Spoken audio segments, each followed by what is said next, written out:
जय हिंद, मैं सौरभ और आप मेरे साथ एक बार फिर से जुड़ रहे हैं डेली डोज संख्या 317 में। आज तारीख है 14 अगस्त 2020 और इससे रिलेटेड जो भी करंट के प्रश्न हैं वो हम आपके साथ लेकर के उपस्थित हैं। साथ ही साथ जो भी लिंकिंग फैक्ट्स हैं वो भी हम इन डिटेल डिस्कस करते जाएंगे। आपसे एक रिक्वेस्ट भी है कि बहुत सारे लोगों ने जिस तरीके से कमेंट करना शुरू कर दिया है, आप भी अपना कमेंट जरूर कमेंट बॉक्स में दें, ठीक है। बढ़ते अपने पहले प्रश्न की तरफ। शहरी क्षेत्र के लोगों को वन भूमि अधिकार प्रमाण पत्र देने वाला पहला नगर निगम कौन सा है? उत्तर है जगदलपुर, छत्तीसगढ़। अब ध्यान देंगे कि इसके तहत जगदलपुर में 11 लोगों को वन अधिकार पत्रक दिया गया, ठीक है। इस प्रकार से जगदलपुर जो है वो देश का पहला नगर निगम हुआ जो वन अधिकार पत्रक दिया। और ये किसको दिया गया? तो ये जो शहरी क्षेत्रों में रहने वाले लोग हैं उनको प्रदान कराया गया। अब एक बात और भी आपको याद होगा, हमने पिछले डेली डोज में एक प्रश्न आपके साथ साझा किया था कि इंदिरा वन मितान योजना किस राज्य ने शुरू करी है? उत्तर है छत्तीसगढ़ राज्य ने, ठीक। तो इस तरह की योजनाओं को जानने के लिए आप पीछे के डेली डोज को भी देखते रहें। अब इससे रिलेटेड यानी इंदिरा मितान वन योजना क्यों लागू किया गया है, क्यों आया है, इससे रिलेटेड जो भी फैक्ट्स अगर आपको जानने हैं तो आप डेली डोज संख्या 315 का प्रश्न संख्या 2 जाकर के फिर से एक बार देख लीजिए, ठीक है। बढ़ते अपने दूसरे प्रश्न की तरफ।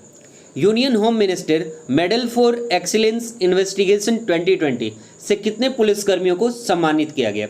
उत्तर है 121। अब एक बात ध्यान देंगे कि वर्ष 2020 यानी इसी वर्ष कुल 121 पुलिसकर्मियों को जांच में उत्कृष्टता के लिए यानी कि अच्छे लेवल के जांच के लिए केंद्रीय गृह मंत्री के पदक से सम्मानित किया गया।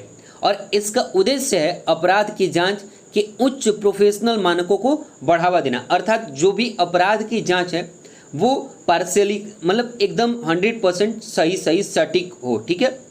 और जांच किए गए अधिकारियों द्वारा इस तरह की उत्कृष्टता की पहचान कराना है, ठीक। अब ध्यान देंगे कि जो 121 पुलिसकर्मी हैं, ठीक है, इसमें 8 उत्तर प्रदेश से हैं, 7 केरल से हैं, 7 पश्चिम बंगाल से हैं, 10 मध्य प्रदेश पुलिस से हैं, 15 सीबीआई से हैं और 10 महाराष्ट्र पुलिस के हैं। अर्थात ये जो 121 पुलिसकर्मियों को अवार्ड दिया गया या फिर सम्मान दिया गया, ठीक, तो ये लगभग देश के हर कोने से हैं।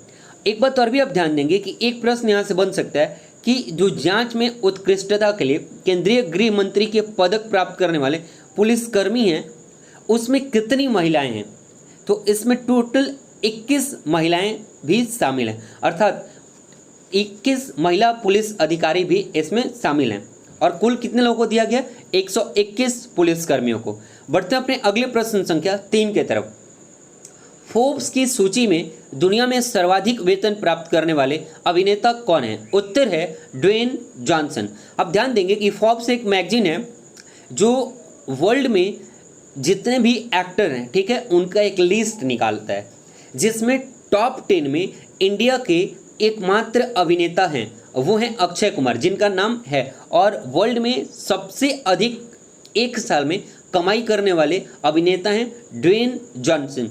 जो ड्वेन जॉनसन है ये अभिनेता से पहले एक रेसलर भी थे, ठीक है, और रेसलर हैं तो रेसलिंग के दौरान इनको एक और नाम मिला था। तो ड्वेन जॉनसन को रेसलिंग के दौरान द रॉक के नाम से जाना जाता है। तो ड्वेन जॉनसन का एक उपनाम हुआ द रॉक रेसलिंग के क्षेत्र में। अब ध्यान देंगे कि जो ड्वेन जॉनसन है, ठीक है, इन्होंने कुल एक साल में 87.5 मिलियन डॉलर की कमाई करी है और वो तारीख था 1 जून 2019 से लेकर के 1 जून 2020 और इसी के बीच का फोर्ब्स ने लिस्ट जारी करा है। अब भारत के जो अक्षय कुमार हैं वो 6ठे नंबर पे हैं। इन्होंने कितने पैसे अर्जित किए हैं एक साल में? तो इन्होंने किए हैं 48.5 मिलियन डॉलर यानी 48.5 मिलियन डॉलर की कमाई इन्होंने करी है। अब बात आती है फोर्ब्स की। तो फोर्ब्स की स्थापना कब हुई थी? 15 सितंबर 1917 को और हेडक्वार्टर कहाँ है? न्यूयॉर्क में। तो इतनी जानकारी हमें इस प्रश्न से प्राप्त होती है। बढ़ते हैं अपने अगले प्रश्न संख्या 4 की तरफ। प्रश्न है फोर्ब्स सूची में वेतन के मामले में टॉप 10 में कौन भारतीय अभिनेता शामिल है? उत्तर है अक्षय कुमार, जो कि मैंने अभी अभी आपको बताया, ठीक है। अगला प्रश्न है किस भारतीय स्टार्टअप कंपनी ने अपर स्टेज रॉकेट इंजन का सफल परीक्षण किया है? उत्तर है स्काई रूट एरोस्पेस। अब ध्यान देंगे कि इस रॉकेट इंजन का नाम क्या है? रमन है। कौन रॉकेट इंजन? तो जो रॉकेट इंजन इसमें अपर स्टेज सफल परीक्षण के लिए यूज हुआ है वही रॉकेट इंजन। ठीक, ध्यान देंगे कि जो ये रॉकेट इंजन है रमन, इसके साथ स्काई रूट एरोस्पेस एक होमोग्रोन रॉकेट इंजन बनाने की क्षमता दिखाने वाली पहली भारतीय निजी फर्म बन गई है। एक बात और भी आप ध्यान देंगे कि रमन जो है, जिसका इसमें नाम लिया गया रॉकेट इंजन, तो ये जो रमन है वो एक 3D प्रिंटेड रॉकेट इंजन है। ठीक है, और इसका नाम जो नोबेल पुरस्कार विजेता सीवी रमन थे उन्हीं के नाम पर रखा गया है। एक बात और भी आप ध्यान देंगे कि जो स्काई रूट एरोस्पेस है उसने 2 दिसंबर 2021 तक, ठीक है, 200 केजी से लेकर 700 केजी तक के उपग्रह को पृथ्वी की निचले कक्षा में पहुंचाने की बात कही है। अर्थात वो तब तक ऐसा अपना पहला रॉकेट लॉन्च करने की बात कहा है। ठीक, बढ़ते अपने अगले प्रश्न संख्या 6 की तरफ। किस राज्य ने सुअरों की बढ़ती जनसंख्या पर शूट आउट प्लान जारी किया है? उत्तर है मध्य प्रदेश। अब ध्यान देंगे कि जो मध्य प्रदेश गवर्नमेंट है उन्होंने अपने यहाँ बढ़ती सुअरों की जनसंख्या देखकर शूट आउट प्लान जारी करने की बात कही है। अब मध्य प्रदेश से संबंधित कुछ फैक्ट्स, जैसे अभी हाल ही में बहुत सारी योजनाएं मध्य प्रदेश गवर्नमेंट ने एवं अन्य राज्यों ने भी लॉन्च करी है। तो आपसे मैं कहूँगा कि आपके साथ कोई भी अगर राज्य का नाम आता हो तो आप उन योजनाओं को एक बार अपने माइंड में रिकॉल करें। जैसे मध्य प्रदेश ने अपनी योजना शुरू करी थी FIR आपके द्वारा। कोविड-19 के प्रभाव को देखते हुए मध्य प्रदेश गवर्नमेंट ने ये कहा कि अब आपका FIR लिखने पुलिस आपके दरवाजे खुद जाएगी, जिससे कि लोगों में सोशल डिस्टेंसिंग का पालन हो सके और कोविड के संक्रमण को कम किया जा सके।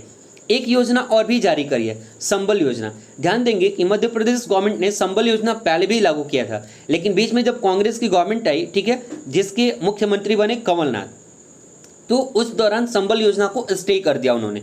और फिर जब शिवराज सिंह चौहान मुख्यमंत्री बने हैं तो उन्होंने संबल योजना को फिर से प्रभाव में ला दिया है। एक योजना और भी है मध्य प्रदेश गवर्नमेंट की, जीवन अमृत योजना। ध्यान देंगे कि जीवन अमृत योजना कोविड-19 से लोगों को बचाने के लिए लाया गया।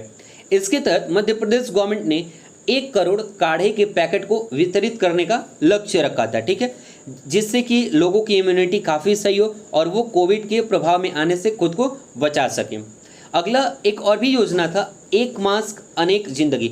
अर्थात अगर आप एक मास्क पहनते हैं तो आप खुद को भी बचा सकते हैं एवं अन्य लोगों को भी बचा सकते हैं। साथ ही साथ कोविड के संक्रमण को रोकने के लिए ये awareness campaign Madhya Pradesh government ने शुरू करी है। एक योजना और भी है कि रोको टोको अभियान मध्य प्रदेश गवर्नमेंट ने ही चालू करा है। और एक सबसे इम्पॉर्टेंट पॉइंट है कि प्रधानमंत्री ने स्वनिधि योजना शुरू किया है। ठीक, और उसको लागू करने वाला सबसे पहला स्टेट मध्य प्रदेश सरकार ही है। ठीक है, तो ये भी आप ध्यान में रखेंगे। अब एक बात और भी, मध्य प्रदेश के जो चीफ मिनिस्टर है वो आप सभी को पता है, शिवराज सिंह चौहान। ठीक है, और इसके गवर्नर कौन है? तो इसके गवर्नर अभी हाल ही में बनी है आनंदीबेन पटेल, क्योंकि इससे पहले जो लालजी टंडन थे उनका निधन हो चुका है। बढ़ते अपने अगले प्रश्न संख्या 7 की तरफ। किस देश में मेडिकल डिग्री को भारत मान्यता नहीं देगा? तो जो कोई भी अगर पाकिस्तान की मेडिकल डिग्री रखा है अपने पास तो उसे भारत मान्यता नहीं देगा। बढ़ते अपने अगले प्रश्न संख्या 8 की तरफ। 509 करोड़ में गंडक नदी पर किस जिले में महासेतु का निर्माण हुआ है? उत्तर है गोपालगंज। अब ध्यान देंगे कि 509 करोड़ हमारे लिए बहुत ज़्यादा इंपॉर्टेंट क्यों है? क्योंकि कभी कभी इस तरह की राशि भी प्रश्न में पूछ दी जाती है। तो आप ध्यान रखेंगे कि गंडक नदी पर बनने वाला ये चौथा महासेतु है। ठीक है, जो स्टेट हाईवे 90 को और स्टेट हाईवे 27 को जोड़ने का भी काम करता है। एक और भी बात ध्यान देंगे कि ये जो सेतु बना है उसका नाम क्या है? तो उसका नाम है बंगरा घाट पुल। क्या नाम है? बंगरा घाट पुल। तो एक प्रश्न ये भी बन सकता है कि बंगरा घाट पुल किस किस स्टेट हाईवे को जोड़ता है? तो उत्तर होगा स्टेट हाईवे 90 और स्टेट हाईवे 27 को जोड़ने का काम करता है। किस नदी पर बना है? तो गंडक नदी पर। कितने करोड़ की लागत से बना है? तो 509 करोड़ की लागत से। तो ये फैक्ट्स आप ध्यान रखेंगे और खास करके अगर आपको बिहार का एग्जाम देने जाना है तो आप और भी इस चीज़ को ध्यान में रखेंगे। ठीक है, बढ़ते अपने अगले प्रश्न संख्या 9 की तरफ। Transparent tax honouring the honest का शुभारंभ किसने किया है? हमारे प्रधानमंत्री श्री नरेंद्र मोदी ने। अब ध्यान देंगे यहाँ पे कि transparent tax honouring the honest का हिंदी क्या होगा? तो इसका हिंदी होगा पारदर्शी कराधान, ईमानदार का सम्मान। और इसी के तहत ईमानदार करदाता जो हैं, यानी जो अपना टैक्स पे कर रहे हैं, उनको पुरस्कृत भी किया जाएगा। साथ ही साथ जो केंद्रीय प्रत्यक्ष कर बोर्ड है, उन्होंने कई बड़े सुधार भी किए हैं, जैसे कॉरपोरेट टैक्स जो है उसमें 30% से लेकर 22% तक की कटौती की गई है। ठीक है, साथ ही साथ सुधारों में प्रत्यक्ष कर विवाद से विश्वास अधिनियम 2020 भी शामिल करे गए हैं। एक बात और भी आप ध्यान देंगे कि अभी वर्तमान में केंद्रीय प्रत्यक्ष कर बोर्ड के अध्यक्ष कौन है? ये भी हमारे लिए एक इम्पॉर्टेंट प्रश्न बन सकता है। उत्तर है प्रमोद चंद्र मोदी। कौन है? प्रमोद चंद्र मोदी। तो इतनी जानकारी हमको मिलती है प्रश्न संख्या 10 से। बढ़ते अपने अगले प्रश्न संख्या 10 की तरफ। मुजफ्फरपुर बालिका गृह कांड के इन्वेस्टिगेशन ऑफिसर विभा कुमारी को कौन सा सम्मान दिया गया है? उत्तर है यूनियन होम मिनिस्ट्री अवार्ड 2020। ठीक है, और मुजफ्फरपुर बालिका गृह कांड अपने समय में बहुत ज़्यादा मीडिया में खबर बना था, तो आप इसे जरूर ध्यान रखेंगे। किसको? विभा कुमारी को। ठीक है, और हमारे बिहार के एग्जाम के लिए ये ज़्यादा इंपॉर्टेंट प्रश्न बन सकता है। तो यूनियन होम मिनिस्ट्री अवार्ड 2020 किससे दिया गया? तो ये दिया गया विभा कुमारी को। किस लिए दिया गया है? तो इन्होंने इन्वेस्टिगेशन ऑफिसर का काम करा था मुजफ्फरपुर बालिका गृह कांड को। और अभी अभी मैंने इसको ऊपर आपको बताया भी था, ठीक, कि यूनियन होम मिनिस्ट्री अवार्ड 2020 के तहत 121 लोगों को ये अवार्ड दिया गया, जिसमें 21 महिलाएं हैं, और इसी 21 महिलाओं में एक विभा कुमारी का भी नाम आया है। ठीक है, बढ़ते अपने अगले प्रश्न संख्या 11 की तरफ। लोकसभा कर्मचारी या पदाधिकारी हेतु किस भाषा में पाठ्यक्रम शुरू की गई है? यानी कि इन लोगों के लिए किस भाषा का पढ़ाई शुरू कराया गया? तो उत्तर है रशियन लैंग्वेज और फ्रेंच लैंग्वेज, यानी कि रूस की भाषा और फ्रांस की भाषा की पढ़ाई शुरू कराई गई है। ठीक है, क्योंकि वर्तमान परिप्रेक्ष्य में देखा जाए तो रशिया और फ्रांस दोनों के साथ भारत के संबंध कुछ ज़्यादा ही अच्छे दिख रहे हैं। ठीक है, और व्यापार जो है वो भी, हाँ, जो ट्रेड है वो भी बहुत अच्छे लेवल का है, तो इस वजह से इस चीज़ को शुरू करी गई है। अब ध्यान देते हैं अपने अगले प्रश्न संख्या 12 की तरफ। किस राज्य सरकार ने मुख्यमंत्री किसान सहायता योजना शुरू की है? उत्तर है गुजरात। अब ध्यान देंगे यहाँ पे कि मुख्यमंत्री किसान सहाय योजना भी कहीं कहीं आपको लिखा हुआ मिलेगा और कहीं कहीं सहायता योजना भी लिखा हुआ मिलेगा। दोनों सही है, ठीक है, और दोनों एक ही वर्ड है। अब ध्यान देंगे कि इस योजना की घोषणा जो वर्तमान का खरीफ सीजन है, यानी खरीफ का मौसम है, उसी को मद्देनजर रखते हुए गुजरात की सरकार ने ये घोषणा करी है। ठीक है, अब ये खरीफ का सीजन क्या होता है?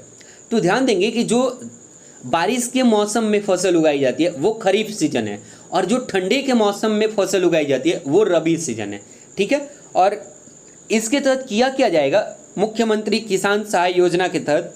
तो इसके तहत जो भी गुजरात राज्य के किसान हैं उन सभी को कवर किया जाएगा। ठीक है, और ये जो किसान सहाय योजना है वो मौजूदा प्रधानमंत्री द्वारा जो लॉन्च किया गया था फसल बीमा योजना, उसी का एक नया रूप है जो कि राज्य में उसका जगह लेगा। ठीक है, तो इतनी जानकारी आपको गुजरात से संबंधित प्राप्त होता है। साथ ही साथ अगर आपको किसी भी राज्य का नाम अगर आपके सामने आता है तो आप उनके द्वारा चलाए जा रहे अभियान, ठीक, और उनके द्वारा चलाई जा रही योजनाओं को जरूर ध्यान में रखें। बढ़ते अपने अगले प्रश्न संख्या 13 की तरफ। कौन सा संगठन मानसून से सर्वाधिक प्रभावित भारतीय समुदायों को सहायता देगा? उत्तर है यूएन। अब यूएन का फुल फॉर्म है यूनाइटेड नेशंस, और यूनाइटेड नेशंस का हेडक्वार्टर कहाँ है? मैनहट्टन टापू। मैनहट्टन टापू कहाँ है? न्यूयॉर्क में। ठीक है, तो आप इस टापू का नाम ध्यान रखेंगे। साथ ही साथ इसकी स्थापना कब करी गई थी? तो इसकी स्थापना हुई थी 24 अक्टूबर 1945 को। ठीक है, एक बात और भी ध्यान रखेंगे कि वर्तमान में यूएन में कुल सदस्य देश हैं 193। कितने हैं? 193। और शुरुआत जब हुई थी यूएन की तो कुल 50 देश उस समय थे। ठीक है, और अभी वर्तमान में कितने हो गए? 193। बढ़ते अपने अगले प्रश्न संख्या 14 की तरफ। किस राज्य ने प्रदूषण नियंत्रण बोर्ड आईआईटी दिल्ली के साथ समझौता किया है? उत्तर है बिहार। अब ध्यान देंगे आप कि आईआईटी दिल्ली के साथ बिहार गवर्नमेंट ने प्रदूषण के मसले पर एमओयू साइन किया है 1 साल के लिए, ठीक है। कितने दिन के लिए? 1 साल के लिए। और इसके दौरान आईआईटी दिल्ली की टीम बिहार आएगी और इसके अलग अलग जगहों पे प्रदूषण लेवल को चेक करेगी तथा वायु में कौन कौन से प्रदूषक तत्व हैं या फिर गैस हैं, ठीक, या फिर पदार्थ हैं, उनको पता करके और उनको कैसे कम किया जा सकता है तथा उन्हें कैसे नियंत्रित किया जा सकता है, इस चीज़ पर चर्चा करेगी एवं इनके सुधार के उपायों के बारे में जानकारी देगी, ठीक है। और अब जब बात है आईआईटी दिल्ली की, ठीक है, तो जब आईआईटी दिल्ली की स्थापना कब हुई थी? 1961। और हमारे जो दूसरे पंचवर्षीय योजना का कार्यकाल था वो भी कब से कब तक था? 1956 से 1961, ठीक है।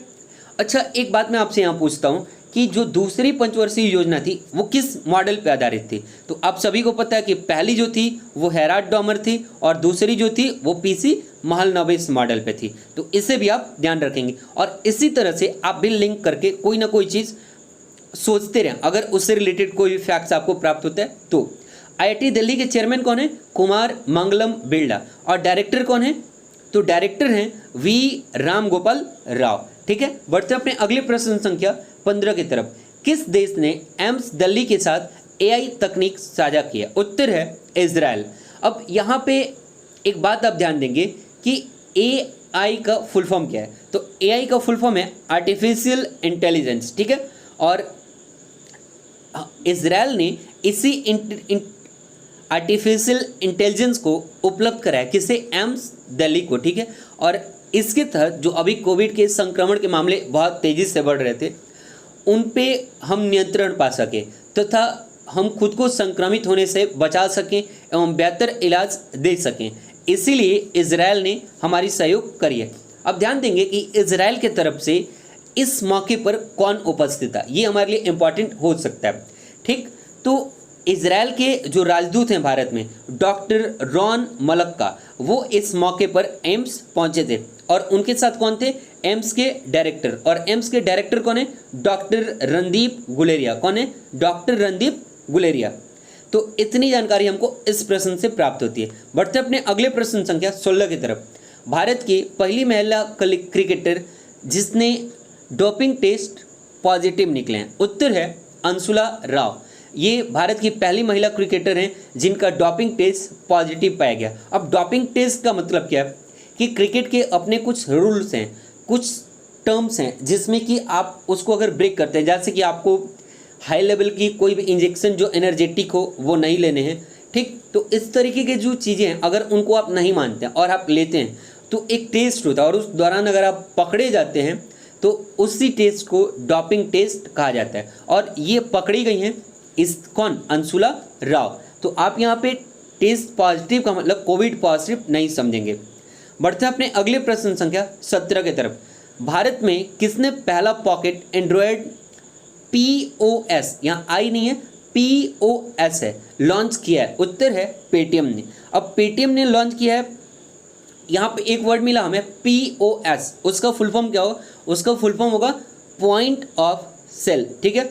पेटीएम के संस्थापक कौन है? विजय शेखर शर्मा। और हेडक्वार्टर कहाँ है? नोएडा, उत्तर प्रदेश। और इसकी स्थापना कब हुई थी? किसकी? पेटीएम की, 2010 में। तो इतनी जानकारी आज के हमें डेली डोज से प्राप्त हुआ। आज का प्रश्न आपके लिए, भारत में कुल क्षेत्रफल का कितना प्रतिशत वन क्षेत्र है? ठीक है, उम्मीद करता हूँ कि जिस तरीके से अब तक आप जवाब देते आए हैं आगे भी इसी तरीके से जवाब देते रहेंगे, ठीक है। और बाकी लोग भी जवाब देना शुरू कर दीजिए। मैंने पिछले डेली डोज में आपसे एक प्रश्न पूछा था, विश्व युवा दिवस की शुरुआत कब से शुरू की गई, अर्थात कब से मनाया जाने लगा? तो बहुत सारे लोगों ने सही लिखा था, 2000 ईस्वी से यह मनाया जाना शुरू हुआ, ठीक है। और मैंने विश्व युवा दिवस के बारे में इससे पीछे वाले डेली डोज संख्या 316 में इन डिटेल डिस्कस करा है, तो आप वहाँ से भी जाकर के विश्व युवा दिवस या अंतर्राष्ट्रीय युवा दिवस के बारे में जानकारी एकत्र कर सकते हैं, ठीक है। एक वर्ड और भी है, 12 जनवरी। जैसे 12 अगस्त विश्व युवा दिवस, उसी तरीके से 12 जनवरी राष्ट्रीय युवा दिवस मनाया जाता है, ठीक है। तो आज के डेली डोज से हमें इतनी जानकारी प्राप्त हुई। फिर मिलते हैं अगले डेली डोज के साथ, तब तक के लिए जय हिंद, बाय बाय।